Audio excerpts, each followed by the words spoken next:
अस्सलामुअलैकुम दोस्तों और साथियों, उम्मीद है आप लोग खैरियत से होंगे। आज है 6 फरवरी 2022 और गुज़िश्ता 24 घंटे में पाकिस्तान में जो टेस्ट किए गए हैं उनकी तादाद है 56,051 और इनमें से जो मुस्बत आए हैं वो हैं 4,874 और ये पॉजिटिविटी की रेशो अब हर रोज़ की तरह कम होते होते अब 8.69 पे आ गई है, यानी 9 से नीचे भी है। और इसी तरह से जो अल्हम्दुलिल्लाह जो अमवात हैं वो बढ़ने की बजाय तकरीबन एक ही पॉइंट पे अभी स्टेबल हैं, यानी 30 अमवात हुई हैं गुज़िश्ता 24 घंटे में। पाकिस्तान में पूरी दुनिया में आजकल एक ऐसी स्टडी का जिक्र हो रहा है जिसको पूरी दुनिया की कोशिश है कि दबा दिया जाए और बहुत ज़्यादा लोगों के साथ ये शेयर ना की जाए, क्योंकि ये एक ऐसी स्टडी है जो अगरचे शायद तो एक दुनिया की बहुत बड़ी यूनिवर्सिटी है, जॉन हॉपकिन यूनिवर्सिटी, उसके रिसर्चर्स हैं, जो इकोनॉमिस्ट हैं, जो रिसर्चर्स हैं, उन्होंने शाया की है, लेकिन पाकिस्तान से भी इसका ताल्लुक बन जाता है डायरेक्टली। पाकिस्तान में 2020 में मार्च में जब केसेस बढ़ना शुरू हुए तो दो हुकूमतों के दरमियान बहुत ज़्यादा एक रस्सा कशी जो है वो शुरू हो चुकी थी। एक थी वफाकी हुकूमत, जो अभी भी वफाकी हुकूमत है मौजूदा, और इसी तरह से उनकी जो ये एक कॉन्फ्लिक्ट स्टार्ट हुई है, ये हुई है सिंध की हुकूमत के साथ, क्योंकि सिंध की वो हुकूमत जो अभी भी मौजूदा हुकूमत है, उनका ये ख्याल था कि फौरी तौर पे लॉकडाउन लगाया जाए, क्योंकि पूरी दुनिया की तरह पाकिस्तान में केसेस बढ़ रहे हैं। जबकि जो वफाकी हुकूमत थी और ख़ुसूसी तौर पर जो प्राइम मिनिस्टर हैं इमरान खान साहब, उनका ये ख्याल था कि हमें लॉकडाउन की तरफ नहीं जाना चाहिए। अगर हम सख्त किस्म के लॉकडाउन की तरफ जाते हैं तो इससे जो गुर्बत है उसमें इजाफा होगा, इससे बहुत सारे लोगों की जो रोज़गार है वो मुतासर होगा। तो हमें बहुत ज़्यादा लॉकडाउन की बजाय हमें स्मार्ट लॉकडाउन्स की तरफ जाना चाहिए। लेकिन जाहिर है फिर अब सब लोगों को पता है कि पूरी दुनिया की तरह पाकिस्तान को भी बिल्कुल इब्तिदा में इंतहाई सख्त लॉकडाउन की तरफ जाना पड़ा मई के महीने में, मार्च, अप्रैल और मई के दिनों में। तो अब जो ये नई स्टडी आई है इसने काफ़ी ज़्यादा दुनिया को परेशान कर दिया है, क्योंकि इस स्टडी का जो रिज़ल्ट है, जो नतीजा है, वो ये सामने आया है कि दुनिया में जो लॉकडाउन लगाए गए थे उस वक़्त में, जो पहली वेव के दौरान, तो उससे जो शरह अमवात जो कम हुई थी वो 0.2% थी सिर्फ। और वो लॉकडाउन जिनको आप स्मार्ट लॉकडाउन्स कह सकते हैं, यानी एक ऐसे लॉकडाउन के जहाँ पे केसेस अचानक बढ़े हों, तो वहाँ पे लोगों को लॉकडाउन में जाना पड़ा हो हुकूमत की तरफ से सख्ती के बाद, तो वहाँ पे जो शरह अमवात हैं वो 2.6% थी। और इसी तरह से दुनिया के मुख्तलिफ मुल्कों में अगर किसी ऐसी जगह को बंद किया गया, जैसे कि बाहर के मुल्कों में बार्स होते हैं या पाकिस्तान में कहीं एक ख़ास जगह पे गैदरिंग या इकट्ठे लोग होते हैं, जब उनको बंद किया गया तो उनकी वजह से मॉर्टेलिटी जो है वो 10% कम हुई।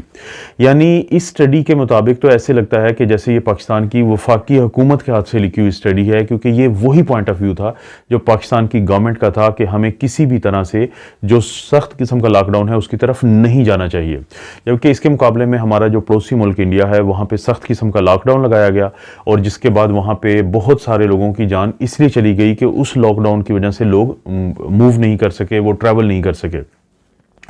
मज़ीद इस रिपोर्ट में ये बताया गया है, क्योंकि ये रिपोर्ट है 34 मुख्तलिफ किस्म की स्टडीज़ को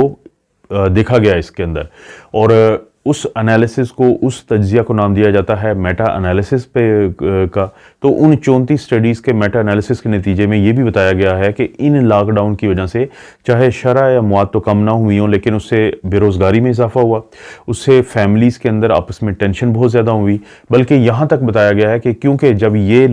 जब इन्फेक्शन के बाद उनको लॉकडाउन में जाना पड़ा तो उनकी अपनी जो फैमिलीज़ हैं उनको 2-3 वजूहात की वजह से ज़्यादा नुकसान हुआ। एक तो ऐसा कोई शख्स जो उस वक्त तक इन्फेक्ट हो चुका था, क्योंकि अक्सर हुकूमतों ने लॉकडाउन तब लगाएं जब वहाँ पे केसेस बढ़ना शुरू हो चुके थे और वहाँ पे बहुत सारे ऐसे लोग थे जिनको इन्फेक्शन हो चुकी थी। तो एक तो जो फैमिलीज़ हैं वो बहुत ज़्यादा एक्सपोज हुई, फिर उन फैमिलीज़ को मौका नहीं मिला कि कोई ऐसी जगह पे वो जा सकें जहाँ पे पार्क्स हों, जहाँ पे वो खुद को अपने आप को एक्सपोज करते मौसम से, ताकि जो शिद्दत है बीमारी की वो कम से कम हो सके। तो ये जो स्टडी है, दुनिया के तकरीबन सारे जो मेन मीडिया जिनको हम कहते हैं वो इसको दबा रहे हैं, और बहुत सारे जो रिसर्चर्स हैं उनके कुछ एतराज़ात भी हैं इन लोगों के ऊपर। जैसे सबसे बड़ा एतराज़ ये किया जा रहा है कि ये स्टडी जिन लोगों ने कंपाइल की है वो इकोनॉमी से रिलेटेड हैं, वो हेल्थ से रिलेटेड नहीं है, वो इकोनॉमिस्ट्स हैं। दूसरा एतराज़ ये किया जा रहा है कि ये जो स्टडी है, ये स्टडी इन्होंने कोशिश की है कि उन स्टडीज़ को बीच में शामिल ना किया जा सके जो काफ़ी हद तक इस पे भी रोशनी डालती हैं कि इसके फ़ायदे क्या हुए लॉकडाउन के। और इसके अलावा क्योंकि अभी तक ये जो स्टडी है किसी बड़े जरीदे में भी शाया नहीं हुई, तो ये 3-4 बड़े एतराज़ात हैं। लेकिन जाहिर है कि ये जो स्टडी है इसने काफ़ी हद तक दुनिया को एक झंझोड़ा है इस बात पे कि वो जो लॉकडाउन हुए ब्लाइंडली, यानी जो अंधाधुंध लॉकडाउन किए गए थे, तो उनका कोई फ़ायदा नहीं हुआ। अगर हम आज भी थोड़ा जायज़ा लें दुनिया के वो ममालिक जिसमें चीन शामिल है, जिसमें ऑस्ट्रेलिया शामिल है, जिसमें न्यूजीलैंड शामिल है, कि वो ममालिक जहाँ पे बहुत ज़्यादा लॉकडाउन लगाए गए तो बाद में उनको ज़्यादा परेशानी का सामना करना पड़ा। यानी 2 किस्म के ममालिक हैं जिनको बहुत ज़्यादा परेशानी का सामना करना पड़ा है लॉकडाउन की वजह से। एक वो ममालिक हैं जहाँ पे सख्त किस्म का लॉकडाउन लगाया गया और जिससे वहाँ पे बेरोज़गारी में इजाफा हुआ और समाजी मसाइल में इजाफा हुआ और जहनी अमराज जो हैं और स्ट्रेस और डिप्रेशन है उसमें बहुत ज़्यादा इजाफा हुआ और जो घरों की आपस की लड़ाइयाँ और मसाइल हैं उनमें इजाफा हुआ। और दूसरे वो ममालिक जहाँ पर लॉकडाउन बिल्कुल नहीं लगाया गया, ख़ास तौर पर अगर आप गौर करें, और वहाँ पर फिर इजाज़त दे दी गई बहुत बड़े बड़े इज्तिमात की। जैसे इंडिया में एक वाक़या हुआ था कि वहाँ पे मजहबी, वहाँ पे खेलों के और सियासी इज्तिमात की इजाज़त दी गई, यानी एक एक्सट्रीम से वो दूसरी एक्सट्रीम की तरफ गए तो उसका भी बहुत ज़्यादा नुकसान हुआ। लेकिन पाकिस्तान जैसा मुल्क जिसने स्मार्ट लॉकडाउन की पॉलिसी अपनाई तो वो दुनिया में आज सबसे बेहतरीन पॉलिसी उसको करार दिया जा रहा है। यही वजह है कि पाकिस्तान में आपको पता है कि इससे पहले भी जो दुनिया के जो न्यूज़ मीडिया है, इंटरनेशनल न्यूज़ मीडिया, वहाँ पे ये मौजू बनाया गया है कि पाकिस्तान में बावजूद इसके कि इनके मुल्क में जो सेहत की सहूलियात हैं वो बहुत ज़्यादा नहीं है, बावजूद इसके कि इनकी बुनियादी सेहत जो है, जो हमारी एक इंटरनल इम्यूनिटी है, वो बहुत ज़्यादा स्ट्रांग नहीं हो सकती क्योंकि खुराक का यहाँ पे प्रॉब्लम है, लेकिन इसके बावजूद लोगों को कोरोना से ज़्यादा नुकसान नहीं हुआ। तो इसकी वजह अब समझ आती है क्योंकि हुकूमत ने एक अच्छा काम किया कि एक बड़े लॉकडाउन के बाद जब ये मई के एंड में 2020 में लॉकडाउन को ख़त्म किया गया तो उसके बाद कोई बड़ा लॉकडाउन तो नहीं लगाया, लेकिन स्मार्ट लॉकडाउन्स जो हैं वो हमेशा लगाए गए। उससे ये फ़ायदा हुआ है कि जहाँ पे केसेस बढ़ना शुरू हुए वहाँ पे उनको रोका गया और जहाँ पे नहीं बढ़े हुए थे वहाँ पे लोगों को थोड़ा एक्सपोज होने दिया गया।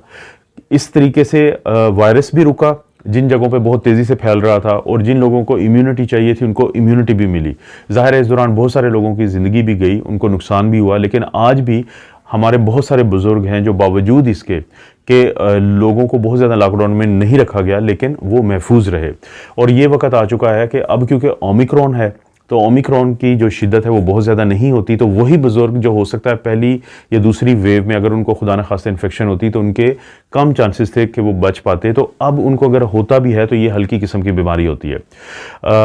ये जो लॉकडाउन से मुतल्लिक रिपोर्ट है ये क्योंकि एक अच्छी वेबसाइट पे भी थी मेडिकल की, तो वहाँ से मैंने देख के उनका जो डिस्क्रिप्शन में मैं लिंक दूंगा ताकि आप लोग खुद भी पढ़ लें, क्योंकि ये आप इसके हक में भी बात कर सकते हैं और इसके मुखालिफ भी बात कर सकते हैं कि लॉकडाउन होने चाहिए थे या नहीं होने चाहिए थे। लेकिन कम से कम इस स्टडी को करने वाले लोग जिनका ताल्लुक यूरोप से भी है, अमेरिका से भी है, जो जॉन हॉपकिंस जैसी बड़ी एक यूनिवर्सिटी के रिसर्चर्स हैं, लेकिन उनका यही नतीजा है कि दुनिया में खुदा न खास्ता अगर कभी वो ऐसे कोई आती है बहुत बड़ी वबा, तो जो लॉकडाउन होते हैं, जो इस किस्म के लॉकडाउन हैं, उनको नहीं फॉलो करना चाहिए। लेकिन एक फ़ायदा जो लॉकडाउन का हुआ है वो हमें मानना चाहिए कि पाकिस्तान जैसे ममालिक जहाँ पे सेहत की जो सहूलियात हैं वो बहुत ज़्यादा नहीं होती, इन्हीं लॉकडाउन ने बहुत ज़्यादा मरीज़ों को एक ही वक्त में हॉस्पिटल आने से बचाया है, क्योंकि हमने 2 एक्सट्रीम से फिर बचे हैं। उसके बाद ना तो हम सख्त किस्म के लॉकडाउन की तरफ गए और ना ही यहाँ पे कोई ऐसी गैदरिंग्स हुई कि अचानक ही लाखों लोग एक जगह पे इकट्ठे हो जाएं, क्योंकि जब लाखों लोग इकट्ठे हो जाएंगे लॉकडाउन बिल्कुल नहीं होगा, और जब इतने लोग बीमार होंगे तो अस्पतालों पे बहुत ज़्यादा दबाव पड़ेगा। और यही चीज़ हुई थी इंडिया में और यही चीज़ हुई थी चाइना में, क्योंकि चाइना में आज के दिन तक, अभी फरवरी का जो हिस्सा हम गुजार रहे हैं, अभी तक वहाँ पर कोई 2020 में बहुत ज़्यादा लॉकडाउन नहीं थे, जिसकी वजह से तकरीबन 1-1.5 महीना मिल गया था वायरस को पूरे चाइना में और ख़ासतौर पे फिर पूरी दुनिया में फैलने का। लास्ट में एक बोनस पॉइंट, वो बोनस पॉइंट है जो रैपिड एंटीजन टेस्ट करते हैं उसके बारे में, कि आपका जो पीसीआर होता है, आप पीसीआर जब टेस्ट करते हैं, अगरचे वो बहुत अच्छा टेस्ट है लेकिन कुछ अरसे के बाद वो ये नहीं बता सकता कि वायरस ज़िंदा है या मुर्दा है। तो इसलिए पहली दफ़ा आप जब टेस्ट करते हैं पीसीआर तो उसकी बहुत ज़्यादा अहमियत है ये जानने के लिए कि आपको कोविड है या नहीं। लेकिन ये अगर जांचना हो कि क्या आपके अंदर जो वायरस है वो इतना ज़्यादा बड़ा हुआ है कि आप दूसरों को फैला सकते हैं, वो उसकी नशोनुमा हो रही है, इस हद तक कि वो आप दूसरों को दे सकते हैं, तो उसमें सबसे अच्छा टेस्ट जो है वो रैपिड एंटीजन टेस्ट है। ये लैटरल फ्लो टेस्ट है, ये 15 मिनट में इसकी रिपोर्ट आ जाती है, आप अपने घर में कर सकते हैं। और बेहतरीन टाइम ये है कि किसी शख्स को अगर अलामात आने से एक दिन पहले और अलामात आने के एक हफ्ते के बाद, ये पूरा ऐसा टाइम होता है जिसमें बहुत ज़्यादा इसके पॉजिटिव आने के चांसेस होते हैं। लेकिन अगर किसी को अलामात थी, उसका PCR पॉजिटिव था और उसके बाद उसका जो रैपिड एंटीजन टेस्ट नेगेटिव आना शुरू हो जाता है, तो इसका ये मतलब होता है कि अब जो वायरस है उसके अंदर वो इतना ज़्यादा ग्रो नहीं कर रहा, अफजाइश उसकी नहीं हो रही कि वो दूसरों को फैलाए। क्योंकि 9 लाख लोगों में एक स्टडी की गई पिछले दिनों 2021 में, और उसका ये नतीजा निकला कि जो रैपिड एंटीजन टेस्ट है ये बहुत हद तक, ये अगर पॉजिटिव किसी में आता है तो इस बात के कम चांसेस हैं कि ये फॉल्स पॉजिटिव होगा। यानी 0.05% उन्होंने फॉल्स पॉजिटिव के रेट बताए हैं। यानी हो सकता है कि अगर आपका पॉजिटिव रैपिड एंटीजन तो वो पॉजिटिव ही होगा और आपको अपने आप को 5 से 10 दिन के लिए हर सूरत आइसोलेट कर लेना चाहिए। ये थी आज की अपडेट। मजीद कोई अपडेट हुई तो आप दोस्तों के लिए ज़रूर लेके आऊँगा। आप अपना और अपनी फैमिली का ख्याल रखें। अल्लाह ताला आपको और आपकी फैमिली को हर किस्म की बुराई, बीमारी और आजमाइश से महफूज रखे।